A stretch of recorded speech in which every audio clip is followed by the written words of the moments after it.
નમસ્કાર દર્શક મિત્રો, ટોપિક ભાવનગરમાં હું છું નીતિન સોની. આમ તો કહી શકાય કે હીરાની ચમક હવે ધીરી પડી ગઈ છે. સમગ્ર વિશ્વમાં કહી શકાય જે પ્રકારે યુદ્ધનો માહોલ સર્જાયો, વારંવાર યુદ્ધ જેવી સ્થિતિઓ થતી હોય છે અને એના કારણે હીરા બજાર છે ને સૌથી વધુ નુકસાન થતું હોય છે. વાત કરવી છે ભાવનગરની અને ગુજરાતની. સુરત પછી કહી શકાય કે ભાવનગર છે હીરાના ઉત્પાદન માટે હીરાના કારખાનાઓ તરીકે બહુ જાણીતું બન્યું છે. વર્ષો પહેલા એક વાયદો પણ થયો હતો અહીંયા જેમ્સ જ્વેલરી પાર્ક બનાવવાનો. એ વાત પણ આજે કાગળ ફાઇલમાં અટવાઈ પડ્યા છે. આપણે વાત કરવાની છે ભાવનગર જિલ્લા ડાયમંડ એસોસિએશનના પ્રમુખ છે ઘનશ્યામભાઈ ગોરીશા. એમની સાથે તાજેતરમાં તેમણે ચાર્જ સંભાળ્યો છે. શું છે ભાવનગરના હીરા ઉદ્યોગની સ્થિતિ, કેટલા લોકો રોજગારી મેળવી રહ્યા છે, આગળ ઉપર તેઓ જ્યારે પ્રમુખ બન્યા છે ત્યારે કારીગરો માટે, વેપારીઓ માટે તેઓ શું કરવાના છે, એ બધી જ વાત આપણે ઘનશ્યામભાઈ પાસેથી જાણીશું.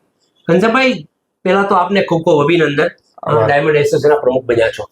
સૌથી મહત્વની બાબત એ છે ભાવનગરનું સ્થાન કેવું અત્યારે હીરા બજારમાં? નીતિનભાઈ, વાત કરીએ તો છેલ્લા 3-3.5 વર્ષથી હીરામાં મંદીનો માહોલ છે.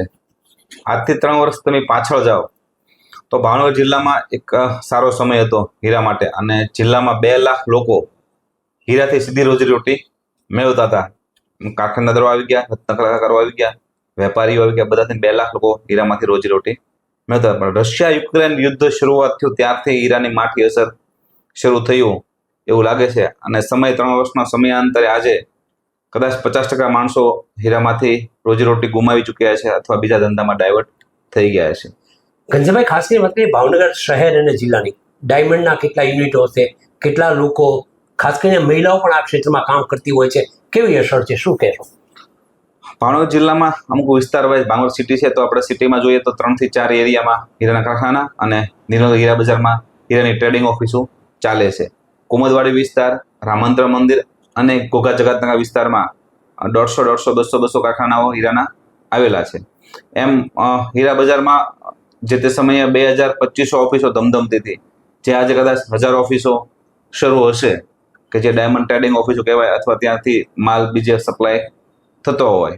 અને માણસોની દ્રષ્ટિએ જોઈએ તો અત્યારે કદાચ 1 લાખ માણસો હીરાના ધંધાથી રોજીરોટી મેળવતો હશે. ઘનશ્યામભાઈ, ખાસ કરીને જે પ્રકારે આપણે વાત કરીએ ભાવનગરની જે ડાયમંડ ઇન્ડસ્ટ્રીઝની વાત છે, વર્ષો પહેલા એક વાયદો થયો હતો જેમ્સ એન્ડ જ્વેલરી પાર્ક બનાવવાનો.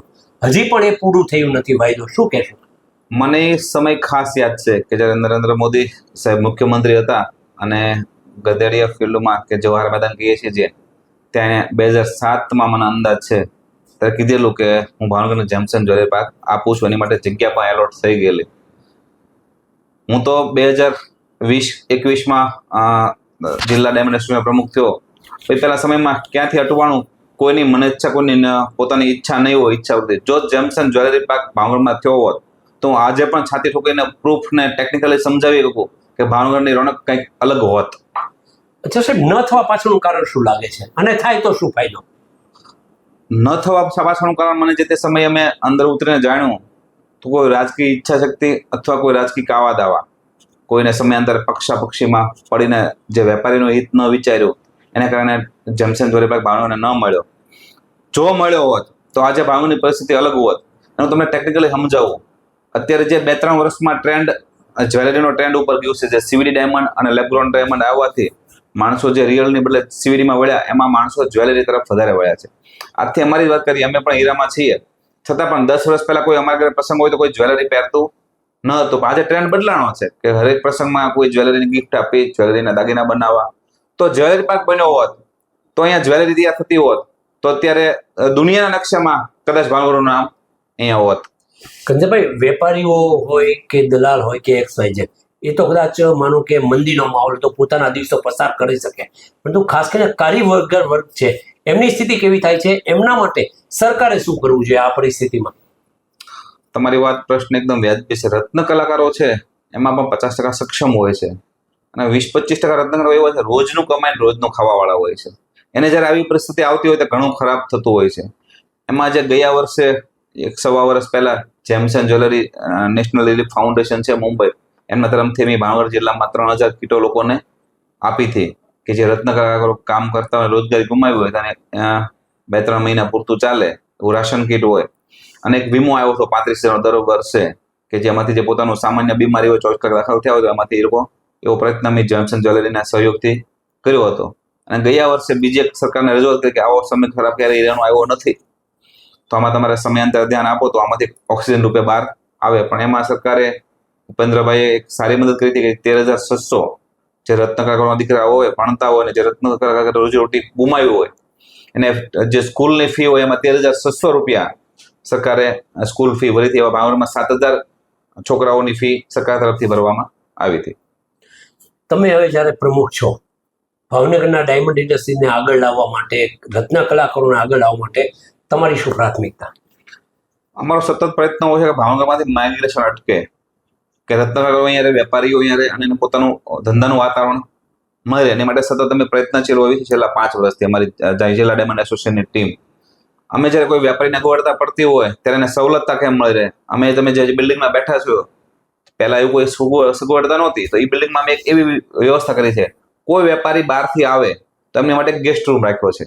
કોઈ બહાર સુરતથી માલ ખરીદવા માટે બહારથી વેપારી આવતા હોય તો એની માટે ગેસ્ટ રૂમ છે, અને ત્યાં એટેચ સંડાસ જો 5 સ્ટાર હોટલમાં સુવિધા હોય એવી સુવિધા ઊભી કરી. કારણ કે શું ઓફિસ સવારમાં વેપારી અમદાવાદ, સુરત કે મુંબઈથી બહારથી આવે તો પોતે થાકેલા હોય તો 2 કલાક આરામ કરી કે અને પોતે અહીંયા વ્યવસ્થિત સેટ થઈને માલ ખરીદી શકે અને પોતાને સારું વાતાવરણ મળી રહે.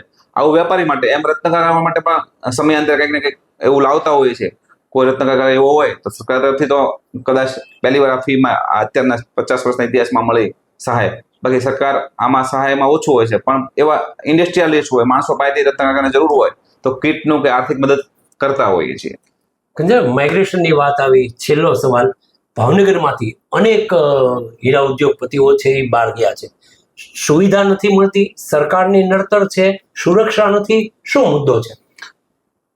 વેપારીને બહાર જવાનું કારણ એક તો સમયાંતરે, આજથી 5 વર્ષ પહેલા જયારે કોઈ ટેકનિકલ બાબતમાં વેપારી ફસાય, કોઈ લુખાગીરી હોય કે અસામાજિક તત્વો, ત્યારે જે પૂરતો સપોર્ટ જે તે સમયે ન મળેલો, એના કારણે એ વેપારી સુરત પોતાને સેફ દેખાતું હોય એટલે ગયા હતા. પણ છેલ્લા 5 વર્ષથી પોલીસ સાથે રહીને પ્રયાસ કરીએ છીએ કે ખોટા અસામાજિક તત્વો હેરાન ન કરે. પણ એમાં પણ ઘણા રાજકીય કાવા દાવાથી કે અમુક માણસોને એવું પોલેથી જન્મજાત એવું હોય કે આપણે કોઈ ન્યુસન્સ જ ફેલાવીએ, એવા માણસો પણ બધી રીતના હોય છે કે એમાં ખોટા ન્યુસન્સથી માણસોને હેરાન કરતા હોય. એમાંથી સતત વેપારીની સાથે ઉભા રહીને અમે એવું પ્રયત્ન કર્યા છે વેપારી અહીંથી બહાર ન જાય. માઇગ્રેશનમાં સૌથી એક મોટો મુદ્દો કે રેલવે સુવિધા. પર ડે તમે ભાવનગરમાંથી જુઓ તો 100 બસ ભાવનગર સિટી અને આજુબાજુમાંથી રોજ સુરત માટે અપડાઉન માટે ઉપડતી હશે. તો એક રેલવે પર ડે રોજ ભાવનગર સુરતની ફાળવે તો જે માણસોને ઇઝી ટ્રાન્સપોર્ટેશન મળી રહે તો માણસોને ત્યાં જવાનો કદાચ 5% માણસો ઓછા જાય, માણસોનું માઇગ્રેશન ઓછું થાય. એવું સતત મેં મારા એસોસિએશનના પ્રમુખ થયા પછી 5 વર્ષમાં 3 વાર રેલવે મંત્રીને, DRM ને લેટર લખ્યો છે કે પર ડે સુરતની રોજની એક ટ્રેન ફાળવવામાં આવે તો વેપારીનો આવવા માટે સુવિધા વધે અને માણસોને અવર જવર માટે ટ્રાન્સપોર્ટેશનનું માધ્યમ મળે. બીજી એક સુવિધા જે હવાઈની હતી આપણે એરની, એ કનેક્ટિવિટી અત્યારે શરૂ થઈ ગઈ છે, બાકી એના હિસાબે ઘણા માણસો હેરાન થયા. દર્શક મિત્રો, આપણે વાત કરી ઘનશ્યામભાઈ ગોરસિયા સાથે, બહુ સ્પષ્ટપણે કહ્યું છે જો ભાવનગરમાં જેમ્સ એન્ડ જ્વેલરી પાર્ક બન્યો હોત તો ભાવનગરનું જે ચિત્ર છે અત્યારે જુદું હોત. કદાચ સૌરાષ્ટ્રનું હેડક્વાર્ટર કહી શકાય એ ભાવનગર બન્યો હોત.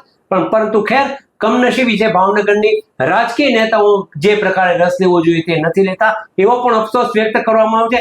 રાજકીય કાવા દાવાના કારણે કેટલીક ઇન્ડસ્ટ્રીઝો છે એ આગળ આવી શકતી નથી, એ પણ વાત સ્વીકારવી રહી. ફરી મળીશું નવા વિષય સાથે, ત્યાં સુધી જાઓ.